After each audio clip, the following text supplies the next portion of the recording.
मतदारसंघातल्या विविध पुण्यात असणाऱ्या विकास कामांची पाहणी करताय, काय दौरा असणार आहे प्रत्येक तुम्ही पाहणी करता, पण कामाला मात्र उशीर होते असं वाटतं? हो, अर्थातच ज्या गतीने काम व्हायला पाहिजे त्या गतीने होत नाही, म्हणून तर दर महिन्याला रिव्ह्यू घ्यावा लागतोय. पण आज म्युन्सिपल कमिशनर हेही स्वतः येत आहेत आणि आम्ही दोघं मिळून कात्रजपासून धायरी आणि त्या संपूर्ण पुढचा भाग वारज्यापर्यंत आज दिवसभरात हा पट्टा जो आहे आजचा रिव्ह्यू हा कात्रज चौक टू वारजे चौक त्याचा पुऱ्या जो ट्रॅफिकचा प्रश्न आहे तो रिव्ह्यू करायला मी आणि पुण्याचे कमिशनर आणि माझे सगळेच सहकारी ज्यांनी अनेक वर्ष या भागात नगरसेवक म्हणून काम केलेलं आहे आम्ही सगळे रिव्ह्यू घेतो. ताई, पंतप्रधान नरेंद्र मोदींचा वाढदिवस आहे, देशभरात विविध कार्यक्रमांचं आयोजन करण्यात आलंय. कसं बघताय? एकीकडे राज्याचा विचार केला तर दुष्काळांसारखे प्रश्न आहेत, पाऊस अनेक ठिकाणी झालेला दुष्काळ आणि नाही, एक तर हे दोन वेगळे विषय आहेत. मला वाटतं माननीय प्रधानमंत्र्यांचा वाढदिवस आहे, त्यामुळे आपण सगळ्यांनीच मिळून देशाच्या प्रधानमंत्र्यांना मनापासून शुभेच्छा दिल्या पाहिजेत. एक हा पहिला मुद्दा, हा एक भाग. दुसरा भाग हा महाराष्ट्राच्या बद्दल हा एक वेगळा विषय आहे. 1 महिन्यापूर्वी मी स्वतः माननीय होम मिनिस्टर अमित शहाजींना भेटायला गेले होते आणि 1 महिन्यापूर्वीच मी त्यांना विनंती केली होती की महाराष्ट्रात ओला दुष्काळ जाहीर करा. आता तुम्ही म्हणाल अमित भाई शहांचा काय संबंध? ते तर होम मिनिस्टर आहेत या देशाचे. त्यांच्याकडे 2 पोर्टफोलिओज आहेत, एक सहकारचा आहे आणि एक होम मिनिस्ट्री आहे. जेव्हा अशा काही टोकाच्या गोष्टी होतात, जेव्हा अतिवृष्टी होते, तेव्हा होम मिनिस्ट्रीची NDRFची जी टीम आहे ती पहिला भाग आणि सरसकट कर्जमाफी जी आमची मागणी आहे शेतकऱ्यांची ती सहकार डिपार्टमेंटच्या थ्रू फायनान्स मिनिस्ट्रीला जाते. याच्यामुळे मी पार्लमेंट सेशन चालू असताना तुम्ही सगळे बघत असाल, तुम्ही सविस्तर हे कव्हर करताय की ह्या वर्षी 4 महिने सतत पाऊस पडतोय. जवळपास 15 मे पासून 17 सप्टेंबर आज आहे, सातत्याने पाऊस पडतोय, अतिवृष्टी होते. त्याच्यामुळे मी महाराष्ट्र सरकारला आम्ही अनेक वेळा मागणी केली आहे की जो शब्द दोन्ही उपमुख्यमंत्री आणि माननीय मुख्यमंत्र्यांनी दिला होता की आम्ही निवडून आल्यावर, आमचं सरकार आल्यावर सरसकट कर्जमाफी करू, आमची एवढीच विनंती आहे जी मी 1 महिन्यापूर्वी अमित भाई आम्हाला ती करावी लागते की ओला दुष्काळ जाहीर करा आणि सरसकट महाराष्ट्रात शेतकऱ्याची कर्जमाफी करा. कुठे? संभाजीनगरमध्ये. कधी?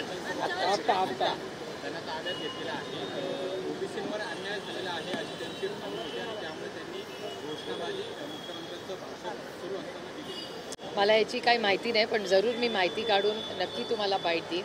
पण ही गोष्ट खरी आहे आणि आपण सगळ्यांनीच मान्य केली पाहिजे की तुमच्याही टेलिव्हिजन बघा, वर्तमानपत्रात बघा, या समाजात आपण सगळेच फिरतो. गेल्या काही महिन्यांमध्ये प्रचंड अस्वस्थता ही राज्यामध्ये, मग ओला दुष्काळ हा मोठा विषय असेल, आज आर्थिक अडचणी आहेत, महाराष्ट्राची आर्थिक परिस्थिती आणि आरक्षणामध्ये नक्की कुणालाच कळत नाही की कुणाला आरक्षण मिळाले. म्हणजे सगळ्याच समाजांना एक मिक्स सिग्नल आणि कन्फ्युजिंग सिग्नल हा सरकार देत आहे. त्याच्यामुळे माझी विनंती आहे महाराष्ट्राच्या माननीय मुख्यमंत्र्यांना की त्यांनी एक चांगलं प्रेझेंटेशन करावं आणि राज्याला आज आरक्षणाची परिस्थिती काय आहे, हा जो नवीन GR जो काढलेला आहे त्याच्यामुळे किती लोकांना इम्पॅक्ट होणार आहे, झाला आहे, या सगळ्याची पारदर्शक माहिती ही माननीय मुख्यमंत्र्यांना राज्याला समजून सांगावी. कोरोना काळामध्ये उद्धव ठाकरे मुख्यमंत्री असताना त्यांनी त्यांच्या नातेवाईकाला कंत्राट दिलं, त्यामुळे अनेकांचे जीव गेले. मुख्यमंत्री देवेंद्र फडणवीस यांनी त्यांना समन ठेवण्याची टीका केली. हे खूप दुर्दैवी आहे. मीही ती आज सकाळी वर्तमानपत्रात वाचली, मलाही आश्चर्य वाटलं.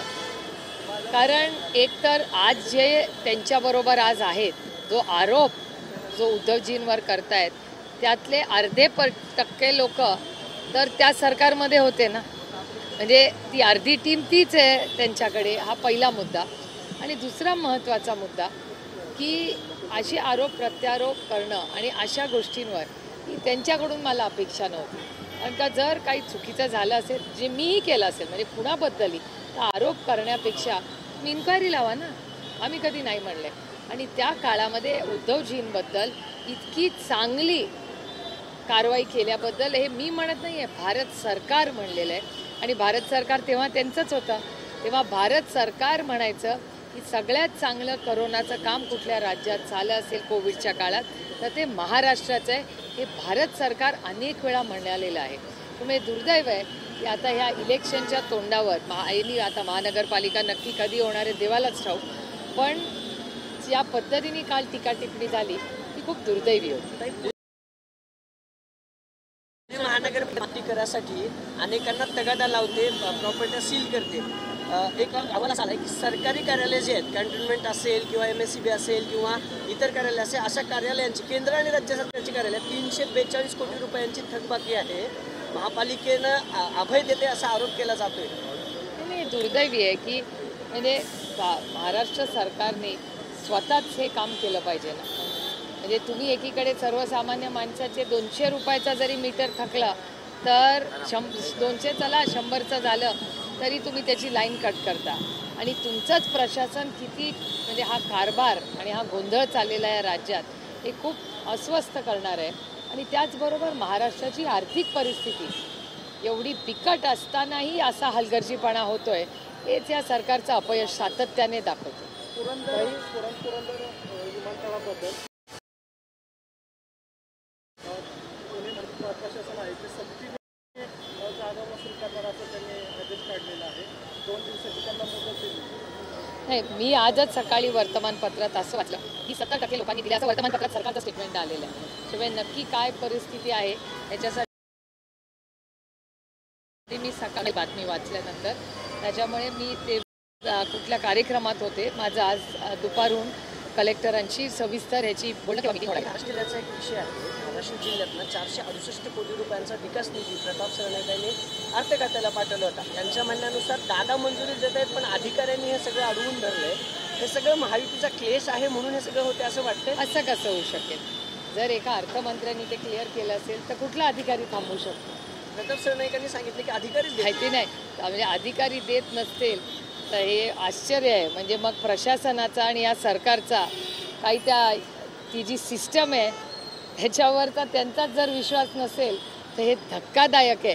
आणि जर अधिकारी ह्यांचं ऐकत नसतील तर हे अतिशय चिंताजनक आहे. जर अधिकारीच मंत्र्यांचं ऐकणार नसतील तर सरकार कसं चालणार? पालिका निवडणुका जानेवारीपर्यंत घ्या असं कोर्टाने म्हटलंय. खरंच वाटतं का पालिका निवडणुका होतील जानेवारीपर्यंत? मला म्हणजे तुम्हाला खरं सांगू, मला वाटलं होतं दिवाळीपर्यंत. म्हणजे दर 3 महिन्यांनी 6 महिन्यांनी त्या पुढे ढकलल्या जात आहेत. विषय तो नाही, विषय त्याच्यापेक्षा जास्त गंभीर आहे. या राज्यामध्ये जो हक्काचा माणूस आहे, जो सुखदुःखात रोज असतो, तो नगरसेवक असेल, जिल्हा परिषदचा मेंबर असेल, पंचायत समितीचा मेंबर असेल, आणि सत्तेचं विकेंद्रीकरण सगळ्यात मोठी गोष्ट आहे की सत्तेचं विकेंद्रीकरण जो पंचायत राजचा सोल आहे, म्हणजे तो खरं तर गाभा आहे त्याचा. सत्ता ही केंद्रित राहता कामा नये, त्याचं विकेंद्रीकरण झालं पाहिजे. जो विचार कैलासवासी यशवंतराव चव्हाणांनी सातत्याने मांडला त्यालाच मोडीत काढायचा कट आहे का अशी चिंता वाटायला लागली. आणि एकीकडे तर तुमचं सरकार एवढं चांगलं चाललंय तर तुम्ही काय इलेक्शन घेत नाही? पंतप्रधान नरेंद्र मोदी यांना शुभेच्छा देत होते. मात्र राज ठाकरे यांनी एक वेगळे चित्र पोस्ट केले ज्याच्यात शनिवारी क्रिकेटच्या मॅचच्या संदर्भातलं वेगळे चित्र आहे. त्या वेगळे चित्राद्वारे त्यांनी टीका करत शुभेच्छा दिली. मी पाहिलेलं नाही त्याच्यामुळे मला त्याच्यावर नाही बोलता येणार. प्रभात लवडा यांनी काल उद्धव ठाकरे आणि राज ठाकरे यांची गुप्त भेट घेतलेली आहे. एकीकडे महायुतीच्या चर्चा आहे, दुसरीकडे ठाकरे बंधू एकत्र येणार अशा चर्चा आहे. अशातच मुंबईचे महत्त्वाचे नेते असलेले भाजपचे यांनी काल ठाकरे बंधूंची भेट घेतलेली आहे. ही भेट गुप्त, ही एक तर गुप्त कशी असेल? जर तुम्हाला कळलंय तर गुप्त कसली? जर ती गुप्त कशी, जर तुम्हाला माहिती असेल तर गुप्त भेट कशी? राजकीय अंगानं कसं वाटतं तुम्हाला भेटीकडे? नाही, हे बघा, कुठल्याही नाही, अनेक राजकीय नेते एकामेकाला भेटत असतात म्हणून दरवेळीच काय मोठं कट कारस्थान झालं असं नाही. अनेक लोकांचे वैयक्तिक संबंधही असतात, त्याच्यामुळे का भेट झाली आपल्याला कसं माहिती? अनेक ठिकाणी विकास कामं चालू आहेत. तुम्ही सुद्धा बरेच विकास कामांची पाहणी करणार आहेत. 2 दिवसापूर्वीच उपमुख्यमंत्री अनेक ठिकाणी मुलगा केशवनगर कॉम्युनिटी बदलून गेले. तिकडे अनेक कामं रखडलेत. नागरिकांनी तिकडे स्वतःहून येऊन सांगितलं की तुम्ही मनोहर पर्रीकरांसारखं फिरत नागरिकांच्या समस्या ॲक्च्युली कळतील काय आहे. तर मी रोजच म्हणते, मी काही नवीन म्हणत नाही. तुम्ही याला आपण सगळेच ह्याच चौकात महिन्यातून 1-2दा तर भेटतोच आणि आम्ही सातत्याने म्हणजे ज्या पद्धतीने पुण्याचा विकास होत होता तो होत नाही आहे. हे महाराष्ट्र सरकारचा डेटाही सांगतोय की हिंजवडीच्या प्रश्नासाठी दर 15 दिवसांनी मी मीटिंग घेते, तरी प्रश्न सुटतच नाही आहे. कारण का प्रशासनाने ज्या पद्धतीने जे निर्णय घेतला पाहिजे दुर्दैवाने ते घेतले जात नाही. त्यामुळे सातत्याने हे महाराष्ट्र सरकारचं अपयश आणि अर्बन प्लॅनिंगमध्ये कसं पूर्णपणे विस्कळीतपणा आलेला आहे हे याच्यातून दिसतं. ताई, अजितदादांना डिझाईन बॉक्सने एक प्रोग्राम आखून दिला आहे. कॅम्पेन कंपनीची आहे, जनसंवाद कार्यक्रम घेत आहेत. जवळपास 120पेक्षा अधिक मतदारसंघात जाणार आहेत. राष्ट्रवादी मिलन परिवार करत आहेत. दादांना साहेबांना आम्ही जेव्हापासून पाहतो आधीपासून ग्राउंडवरती जायचे सगळं करायचं, पण दादा आता काहीतरी वेगळं करतायत असं वाटतंय सगळ्यातून. मला नाही बाबा याची माहिती, मी तुमच्याचकडून ऐकते. मोठा कार्यक्रम घेतला ताई. असेल ना, तो त्यांचा अंत. एका सशक्त लोकशाहीमध्ये कोणी कुठे जायचं आणि कोण डिझाईन बॉक्स मला माहिती पण नाही, तुमच्याचकडून ऐकते हे नाव. मला माहिती नाही ग्रस्त म्हणजे हे डिझाईन बॉक्स काय आहे हेच मला माहिती कंपनी असेल बाबा, मला नाही माहिती. पण म्हणजे मला याची काही माहिती नाही. पण एका सशक्त लोकशाहीमध्ये कोणी कुठे जात असेल तर त्याचं तुम्ही उलट स्वागत केलं पाहिजे. छगन भुजबळांचं 2023चं बेनामी हिशोबी प्रकरण आहे. कोर्टाने आता आदेश दिलेले की हे या प्रकरणाची पुन्हा एकदा चौकशी करा. एकीकडे भुजबळ हे ओबीसीच्या संदर्भात लढत आहेत, राज्य सरकारच्या विरोधामध्ये भूमिका घेतात आणि अशात कोर्टाकडून हा निर्णय येणं एकतर या देशाची सेवा करण्यात अनेक वर्ष भुजबळ साहेबांनी खूप मोठं योगदान दिलेलं आहे. आज ते त्यांना एक योग्य वाटतं त्या प्रश्नासाठी ते लढा देत आहेत आणि मला नाही वाटत भुजबळ साहेब कुणाला घाबरणारपैकी आहे. त्याच्यामुळे मला वाटत नाही की ह्याच्यातून काही भुजबळ साहेबांना काही असं कोर्टाने काय निर्णय घेतलाय ही ऑर्डर वाचल्याशिवाय बोलणं योग्य राहणार. काल मुंबईत ना भाजपचा मेळावा केला की महायुतीचा म्हणजे भाजपचाच महापौर बसेल. महायुतीचे लोक सोबत आले नाहीत तरी आम्ही ट्विट केलंय की हा सगळा कॉन्फिडन्स कशावर आला. कारण मुख्यमंत्री 3 महिन्याच्या आधी सांगतायत की भाजपचाच महापौर बसेल. एकनाथ शिंदे आणि अजितदादा यावर काही बोलत नाहीये. हा कॉन्फिडन्स जो आहे ना तो इलेक्शन कमिशनमुळे आला असं रोहित पवारांचं टीका केलं. हे दुर्दैव आहे की ज्या भारतामध्ये भारतरत्न डॉक्टर बाबासाहेब आंबेडकरांच्या प्रयत्नातून एक अतिशय उत्तम संविधान दिलं आणि त्या संविधानामध्ये प्रत्येकाला एकच मत हा अधिकार बाबासाहेबांनी आपल्याला सगळ्यांना दिला. पण आता जे दिसतंय त्याच्यात एकाला 6 मतं पण दिलेली आहे. त्यामुळे हे जे नवीन चाललेलं आहे हे दुर्दैवी आहे. आणि तंत्रज्ञानाच्या काळात म्हणजे आपण सगळ्यांनी एक फॉर्म भरला तर आपली 0.01 काही चूक झाली किंवा शेतकऱ्यांनी कर्जमाफीचा फॉर्म भरला तर 1 मिनिटात तो रिजेक्ट होतो. त्याचा इन्शुरन्सचा फॉर्म भरला तो 1 मिनिटात रिजेक्ट होतो. पण मताची नावं 6 राहतात. मला आश्चर्य वाटतंय. आणि तीच गोष्ट लाडकी बहीण योजनेमध्ये दिसते.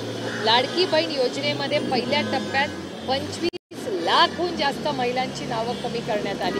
कशी काय कमी करण्यात आली, का कमी करण्यात आली याचं उत्तर महाराष्ट्र सरकारला द्यावं लागेल. याच संदर्भातला प्रश्न आहे की लाडक्या बहिणींच्या नावावरची गाडी नाही अशाही बहिणींची नावं कट करण्यात आली अशी अनेक चित्र आता समोर यायला. नाही, माझा प्रश्न एकच आहे की आता तुम्ही नावं कट करताय, मग आधी ती नावं घेतलीच कशी? मग तेव्हा काय झालं होतं की तुम्ही अशी नावं घेतली म्हणजे कट का केली आणि मग जर घेतली तर तेव्हा कशी काय घेतली गेली या सगळ्याची पारदर्शक इन्क्वायरी व्हायला पाहिजे नाही का? 25 लाख 4,900 कोटी रुपये हो, काय लहान अमाऊंट नाही आहे ती.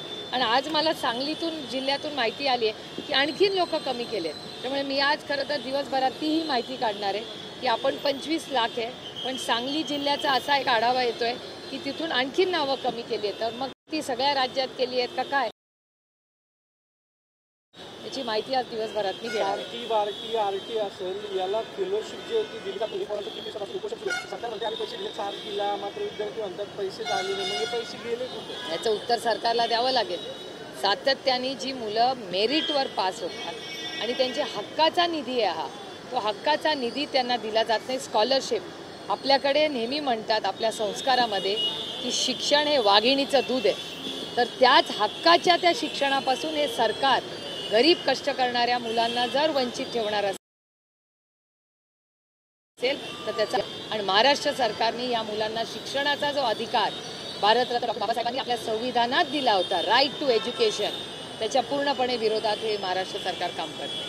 काही राज्यात ओला दुष्काळ सुरू आहे, अनेक ठिकाणी पाऊस सुरू आहे, शेतीचं नुकसान झालंय, सरकारकडून लक्ष दिलं जात नाहीये. पंचनाम्याचे अजूनही कुठले आदेश जे आहेत ते सरकारने दिले नाही. ओला शेतकऱ्यांना आत्महत्या केल्याच्या नाही जे महाराष्ट्र सरकारचे मंत्री आहेत या विषयाचे, मकरंद आबा पाटलांनीच स्वतःच मान्य केलेलं आहे आणि त्यांनीच दिलेली माहिती आहे की जानेवारी टू सप्टेंबर दर 3 तासाला एक शेतकरी आत्महत्या करतो. दर 3 तासाला एक शेतकरी आत्महत्या होते या राज्यात.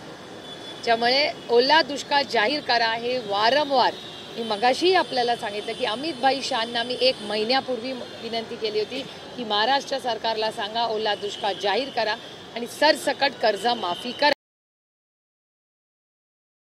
हे गेले की पंचनामे होत नाही.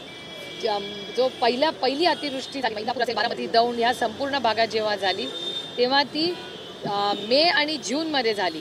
तेव्हाचे पंचनामे झाले पण त्याचे पैसे आजही कुणाच्या अकाउंटवर आलेले नाही आहेत. आता नवीन पंचनामे करायची वेळ आली आहे. आधीचे पण पैसे आलेले नाही आहेत आणि ही परिस्थिती. आणि अनेक ठिकाणी या लाडक्या बहीण योजनेचेही पैसे पोचले नाही आहेत, स्कॉलरशिपचे पैसे जात नाहीत.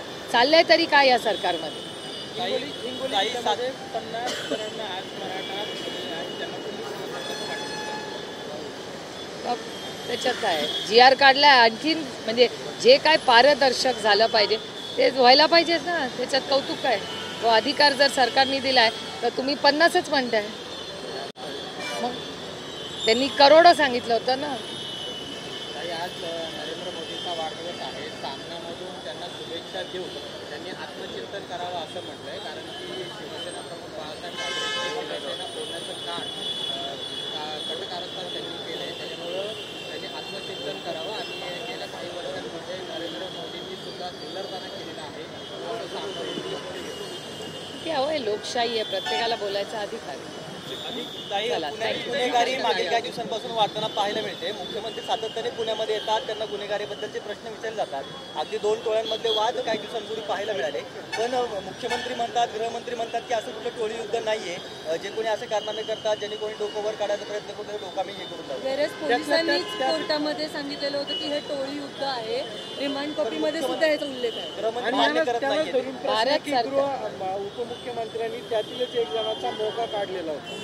एक गोष्ट मी तुम्हाला अति जबाबदारीने सांगू इच्छिते की या राज्याचा जो डेटा सांगतो त्याच्यात पुण्यात क्राईम वाढलेला आहे.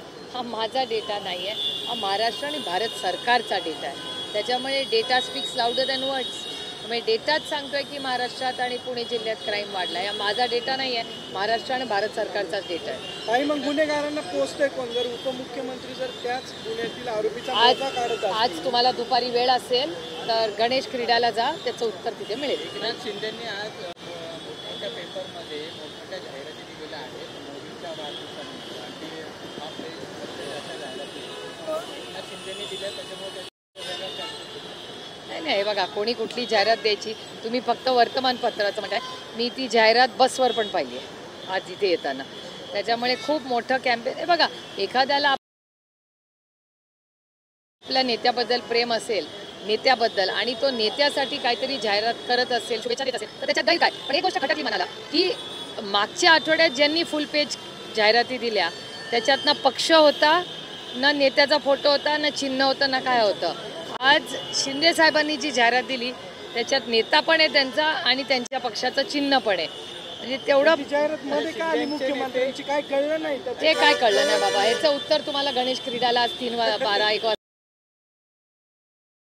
मिळू शकतं. तुम्ही विचारा. नाही, चांगलं आहे, ही चांगली गोष्ट आहे, त्याचं आपण सगळ्यांनी स्वागत केलं पाहिजे. पण आता सरकार काहीतरी जर आलं असतं, म्हणजे सरकारने केलं नाही चांगले, म्हणजे सरकारचे पैसे, सरकारला पगार द्यायला पैसे नाही, पण मग ती जाहिरात कोणी दिली, काय दिली, काय कळलंच नाही. जयंती नव्हती किंवा कुठलाच कार्यक्रम. हा प्रश्नाचं उत्तर गणेश क्रीडाला तुम्हाला 2 वाजता मिळू शकेल. मी माझ्याकडे याचं उत्तर नाहीये. कारण नाही, एक गोष्ट क्लिअर झाली की शिंदे साहेबांनी मोदीजींना नेता मानलंय, त्यांनी चांगल्या जाहिराती दिल्यात आणि एखाद्या वाढदिवसाला आपल्याला नेत्याला जाहिरात देणं, एक चांगला लेख लावणं चांगली गोष्ट आहे, चांगली गोष्ट आहे, काही गैर नाही. पण बाकीच्या कोणी दिला नाही ह्याचीही नोंद घेतली पाहिजे की ज्यांनी राज्यामध्ये स्वतःचे फोटो टाकले त्यांनी मोदीजींना शुभेच्छा दिल्या नाहीत। आजही एखादं फुल पेज दिलं असतं तर चांगलं वाटलं असतं ना नेत्यांना पण। काही मराठवाडा अक्षरशः धुमसतोय। नाही नाही बघा, वाढदिवसाच्या दिवशी टीका नाही, राजनीती ते होते। नाही नाही, मी तुम्हाला दोन तीन गोष्टी मोदीजींच्या सांगते ज्या मला खूप भावतात। त्यांचं म्हणणं असतं पार्लमेंटमध्ये वेळेवर या, दिवसभर पार्लमेंटमध्ये बसा, प्रत्येक चर्चा ऐका, आपलं मतं मांडा। त्याच्यामुळे ते जे पार्लमेंटच्या बद्दल किंवा त्यांच्या खासदारांकडून त्यांच्या ज्या अपेक्षा आहेत ना त्या खरंच म्हणजे मलाही पटतात, कारण का आम्ही कष्ट करून तुमच्या सगळ्यांच्या विश्वासाने आम्ही निवडून जातो। मोदीजी एवढंच त्यांच्या खासदारांना सांगतात की बाबा हाऊसमध्ये बसा, ऐका, चर्चा करा आणि काय असेल तर आपली मतं मांडा, तिथली पण ऐकून घ्या। जे ह्या बाबतीत जे मोदीजी थोडे स्ट्रिक्ट आहेत त्याचं मी मनापासून करते। कुठला निर्णय चांगला वाटला मोदीजींना? मोदीजींचा कुठला निर्णय चांगला वाटला 11 वर्षात? मला असं वाटतं 11 वर्षात आत्ता त्यांनी एक GST बद्दल उशिरा का होईना जो निर्णय घेतलेला आहे तो घेणं महत्त्वाचं होतं। उशिरा का होईना पण चांगला निर्णय झाला GSTचा। पण त्याच्यात एक गोष्ट फक्त राहिली मला की ते आत्ता जे केलेले आहेत ते खरं एकावरच असलं पाहिजे। GSTचा सोल आहे वन टॅक्स वन नेशन, त्याच्यामुळे वन टॅक्सच तो झाला पाहिजे। आणि दुसरं टॅक्सेशनमध्ये अजून क्लॅरिटी आली नाही आहे की तो जो रिफंडचा भाग आहे त्याच्यात अजून क्लॅरिटी आलेली नाही आहे। त्याच्यामुळे नक्की काय आहे ते त्याची थोडासा जसं ते अनफोल्ड होईल तसं आपल्याला कळेल। 75 वर्ष पूर्ण झाल्यानंतर मोदी नेतृत्व होते अशा एक चर्चा होत्या, आता तसं होईल असं वाटतं? याचं उत्तर गणेश कला क्रीडा, कारण काय आरोप प्रत्यारोप त्यांनीच सगळ्यांनी केले, सगळेच तिथे दुपारी असतील, तुम्ही जा। शुभेच्छा काय असतील? तुम जियो हजारों साल, साल के दिन हो 50,000। थँक्यू